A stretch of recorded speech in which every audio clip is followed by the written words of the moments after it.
CBI এর বিচারের উপর আস্থা নেই বলে মন্তব্য ব্যারাকপুর অভয়া মঞ্চের উদ্যোক্তাদের।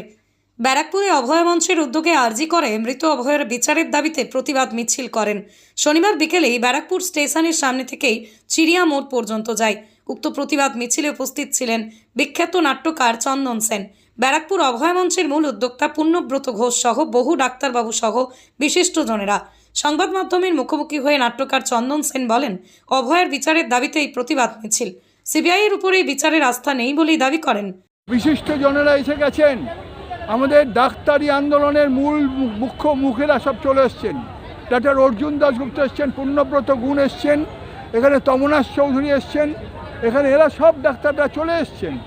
এখানে মিত্রা বন্দ্যোপাধ্যায়ের মতো রবীন্দ্রসঙ্গীত শিল্পী, রবীন্দ্রসঙ্গীত আচার্য এসছেন, এখানে সীমা মুখোপাধ্যায়ের মতো নাটকের মানুষ এসছেন, এখানে অজস্র মানুষ এসছেন, আসছেন, আরও আসছেন। কি কারণে আজকে আসছেন? আমরা আসছি, আমরা বলছি যে অভয়ার চ্যাপ্টার শেষ হয়নি। অভয়ার চ্যাপ্টার শেষ হয়েছে বলে যারা মনে মনে উল্লাস করছেন তারা বুঝে যান যে অভয়ার চ্যাপ্টার শেষ হয়নি। অভয়ার বিচারের নামে যেটা হচ্ছে তাকে আমরা মনে করি এটা বিচারের আসল সত্য নয়।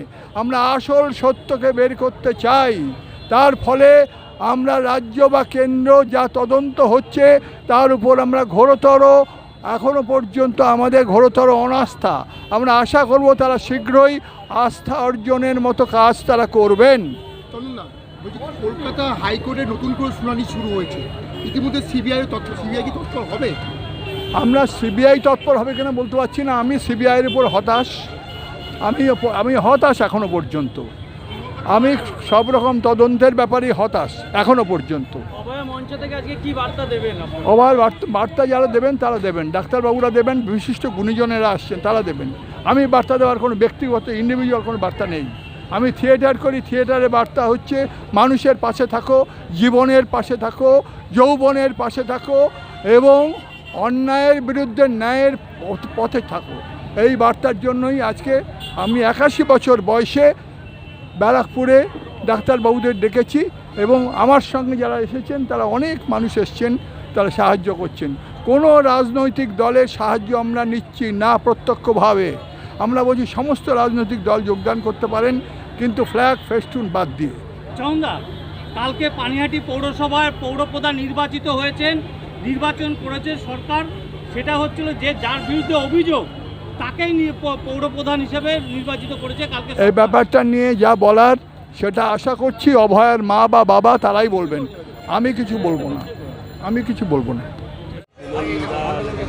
আমরা 7 মাসেরও বেশি সময় আগে, 7.5 মাস আগে আমরা একটা আন্দোলন শুরু করেছিলাম আরজি কর মেডিকেল কলেজে অভয়ার ধর্ষণ এবং হত্যার পরে। তারই ধারাবাহিকতায় আজকে ব্যারাকপুরে আমাদের এই প্রতিবাদ সভা। এর মধ্যে আমরা আন্দোলনের শুরুতে কয়েকদিন এটা চিকিৎসকদের আন্দোলন থাকলেও পরে এটা নাগরিক আন্দোলনের রূপ নেয়। সেই নাগরিক আন্দোলনগুলোকে সংহত করার জন্য আমরা 28শে অক্টোবর অভয়া মঞ্চ তৈরি করেছিলাম কলকাতায়। সেই অভয়া মঞ্চের মতোই প্রতিবাদী মঞ্চ বিভিন্ন জায়গায় তৈরি হয়েছে। বৃহত্তর বারাসত অভয়া মঞ্চ, বৃহত্তর বিধাননগর অভয়া মঞ্চ, সেরকমই আজকে ব্যারাকপুর অভয়া মঞ্চের পক্ষ থেকে আমরা এখানে একজোট হয়েছি। মানে বার্তা এটাই দেওয়ার যে আমাদের রাজ্যকে ভয়ের রাজনীতি মুক্ত করতে হবে, আমাদের রাজ্যকে নারী এবং প্রান্তিক লিঙ্গ যৌনতার মানুষের জন্য নিরাপদ করতে হবে এবং তার পাশাপাশি